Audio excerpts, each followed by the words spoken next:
पंजाब में स्थित सिख धर्म के 3 तख्त साहिबान वाले शहरों को पावन शहरों का दर्जा देना पंजाब सरकार के लिए बड़े सौभाग्य की बात है। ये शहर है श्री अमृतसर साहिब, श्री आनंदपुर साहिब और तलवंडी साबो। ਇਹ ਤਿੰਨੋਂ ਤਖਤਾਂ ਦੇ ਸ਼ਹਿਰਾਂ ਨੂੰ ਪੰਜਾਬ ਦੇ ਅਧਿਕਾਰਤ ਪਵਿੱਤਰ ਸ਼ਹਿਰ ਵਜੋਂ ਐਲਾਨ ਕਰਨ ਦਾ ਫੈਸਲਾ ਕੀਤਾ।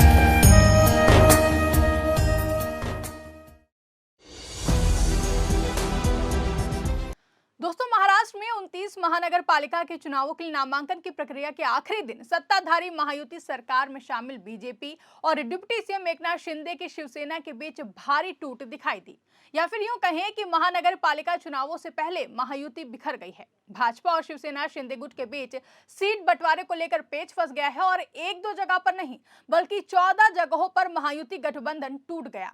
एक और महायुति में भारी टूट खुलकर सामने आ गई, तो वहीं दूसरी ओर केंद्र सरकार में मौजूदा मंत्री ने सीधा बीजेपी पर धोखा देने का गंभीर आरोप लगा दिया है। तो आखिर क्यों चुनाव से ठीक पहले महायुति में दिखी भारी टूट और किस मंत्री ने सीधा बीजेपी को लिया आड़े हाथों, बताएंगे अपनी इस स्पेशल रिपोर्ट में। नमस्कार, आप देखना शुरू कर चुके 4 PM न्यूज नेटवर्क और मैं हूं आपके साथ आकांक्षा यादव। दोस्तों, 2024 में हुए महाराष्ट्र विधानसभा चुनाव तो आपको याद ही होंगे, जहां सीट बंटवारे को लेकर महायुति के भीतर भारी अनबन देखने को मिली थी।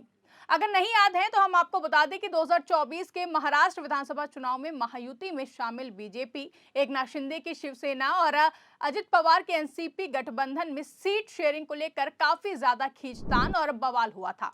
और ये बवाल मुख्य रूप से तब उभरा था जब नामांकन की तारीखें नजदीक आ गई थी। अब यही सीटों का टकराव महाराष्ट्र में होने वाले महानगर पालिका चुनाव से पहले नामांकन के आखिरी दिन दिखाई दिया, जिसका नतीजा ये रहा कि महाराष्ट्र की 14 नगर निगमों में भाजपा शिवसेना का गठबंधन टूट गया और साथ ही भाजपा पर विश्वासघात का गंभीर आरोप तक लगाया गया। वहीं एकनाथ शिंदे और बीजेपी मिलकर भले ही बीएमसी का चुनाव लड़ रहे हों, लेकिन बाकी के महानगर निगम में महायुति के बीच दरार साफ दिख रही है। सूबे के 29 महानगर निगम में से 14 नगर निगम में शिंदे और बीजेपी आमने सामने आ चुकी हैं। अजित पवार पहले ही महायुति से अलग चुनाव लड़ रहे हैं, लेकिन बीएमसी में सीट न मिलने से रामदास अठावले की पार्टी भी नाराज है। दरअसल नामांकन के आखिरी दिन राजनीति का असली चेहरा सामने आ गया। जिन गठबंधनों को चुनाव से पहले अटूट, मजबूत और ऐतिहासिक बताया जा रहा था, वही गठबंधन नामांकन की समय सीमा खत्म होते होते हिलते नजर आए। इस्तीफे, बगावत, नाराजगी, खुले मंच से विरोध, कार्यकर्ताओं का हंगामा और बंद कमरों में समझौते, ये सब कुछ एक ही दिन में देखने को मिला। महायुति, जो सत्ता की सबसे बड़ी ताकत मानी जा रही थी, 14 सीटों पर खुद अपने ही घटक दलों के सामने खड़ी दिखी। सवाल साफ है कि क्या यह सिर्फ सीट बंटवारे की तकरार है या महायुति में टूट की शुरुआत है, क्योंकि नामांकन का आखिरी दिन अक्सर राजनीतिक ड्रामों का दिन होता है। लेकिन इस बार जो हुआ उसने गठबंधनों की अंदरूनी सच्चाई उजागर कर दी है। कई जगहों पर उम्मीदवारों ने ऐन वक्त पर नाम वापस लेने से इनकार कर दिया। कहीं पार्टी कार्यकर्ताओं के बाहर नारेबाजी हुई तो कहीं समर्थकों ने अपने ही नेताओं के खिलाफ मोर्चा खोल दिया। ये साफ हो गया कि ऊपर से दिखने वाली एकता जमीन पर उतनी मजबूत नहीं है जितनी प्रचार में बताई जा रही थी। आपको बता दें कि महायुति लंबे समय से खुद को स्थिर, अनुशासित और चुनावी रूप से अजेय बताती रही है। दावा किया गया कि सीट शेयरिंग पर सहमति समय रहते बन गई है और किसी तरह का असंतोष नहीं है। लेकिन नामांकन के आखिरी दिन 14 सीटों पर महायुति के घटक दलों के उम्मीदवार आमने सामने खड़े दिखे। ये केवल तकनीकी चूक नहीं थी, बल्कि राजनीतिक संदेश था कि निचले स्तर पर नाराजगी गहरी है। दोस्तों, हर गठबंधन में सीट बंटवारा सबसे संवेदनशील मुद्दा होता है। महायुति में भी यही हुआ। कई पुराने नेताओं को टिकट नहीं मिला तो कई क्षेत्रों में बाहरी उम्मीदवार थोपे जाने का आरोप लगा। स्थानीय कार्यकर्ताओं का कहना था कि जमीन पर काम करने वालों को नजरअंदाज कर दिया गया है। ये नाराजगी चुपचाप नहीं रही, बल्कि नामांकन के दिन खुलकर सामने आ गई। इन बागी उम्मीदवारों को अक्सर ही अनुशासनहीन कहकर खारिज कर दिया जाता है, लेकिन हकीकत इससे कहीं ज्यादा अलग है। कई नेताओं के लिए यह विचारधारा की नहीं बल्कि राजनीतिक अस्तित्व की लड़ाई थी। सालों से जिस क्षेत्र में मेहनत की, वहां टिकट किसी और को मिल जाना स्वाभाविक रूप से आक्रोश पैदा करता है। महायुति के भीतर यही आक्रोश बगावत का रूप लेता दिखाई दिया। कुछ जगहों पर नाराज नेताओं ने पार्टी पदों से इस्तीफा देकर दबाव बनाने की कोशिश की। ये संदेश साफ था कि या तो टिकट दो या फिर खुला विरोध झेलो। हालांकि शीर्ष नेतृत्व ने कई मामलों में इस्तीफों को औपचारिक बताकर खारिज किया, लेकिन राजनीतिक जानकार मानते हैं कि ये अंदरूनी संकट का संकेत है, क्योंकि नामांकन केंद्रों के बाहर हुआ हंगामा सिर्फ भावनात्मक प्रतिक्रिया नहीं था, ये उस असंतोष का विस्फोट था जो लंबे समय से दबाया जा रहा था। कार्यकर्ताओं ने नारे लगाए, जिससे सवाल उठा कि अगर गठबंधन वाकई मजबूत होता तो ये नौबत क्यों आती। महायुति के नेता इसे कोऑर्डिनेशन की कमी या तकनीकी गड़बड़ी बता रहे हैं, लेकिन 14 सीटों पर एक साथ ऐसा होना संयोग नहीं माना जा सकता। ये साफ तौर पर असंतुष्ट नेताओं का संदेश है कि वो ऊपर के फैसलों से सहमत नहीं है। चुनाव के वक्त ऐसी बगावत छोटी नहीं होती है, ये वोटों के बंटवारे का कारण बनती है। सबसे दिलचस्प बात ये रही कि शीर्ष नेतृत्व ने आखिरी दिन तक कई मामलों में खुला हस्तक्षेप नहीं किया। कुछ जगहों पर समझौते की कोशिश हुई, लेकिन ज्यादातर मामलों में समय निकल गया। ये या तो रणनीतिक चुप्पी थी या फिर हालत पर नियंत्रण की कमी। दोनों ही सूरतें महायुति के लिए चिंता का विषय है, जहां महायुति में शामिल केंद्रीय मंत्री रामदास अठावले की आरपीआई भी बेहद नाराज है। अठावले ने सीट बंटवारे को बहुत बड़ा धोखा करार देते हुए बीजेपी पर गंभीर आरोप लगाए हैं। आप भी सुनिए। लेकिन हमारी तरफ बीजेपी ने अनदेखी की है। एक तो रिपब्लिकन पार्टी बीजेपी का 2012 से मित्र है और युति की महायुति करने में रिपब्लिकन पार्टी का योगदान रहा है भीम शक्ति शिव शक्ति के माध्यम से।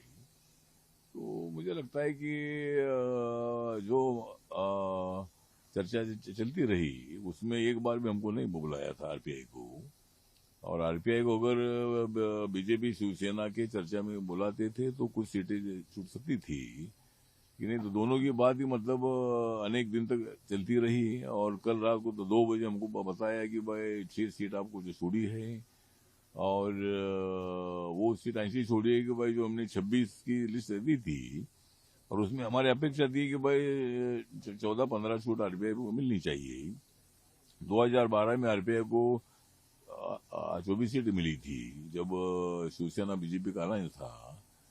तो इसी तरह मतलब इस वक्त एक बहुत बड़ा धोखा देने का काम बीजेपी की तरफ से हुआ है, और इसीलिए हमने मुंबई में युति तोड़ दी है और हम 38 जगह पर हम चुनाव लड़ रहे हैं आरपीआई के सिंबल पर। तो जैसा कि आपने सुना कि केंद्रीय मंत्री रामदास अठावले ने कहा कि बहुत बड़े धोखे की कोशिश बीजेपी की ओर से की गई है, यानी कि कागजों पर गठबंधन धर्म निभाया जा रहा है, लेकिन जमीनी सियासत अलग कहानी कहती है।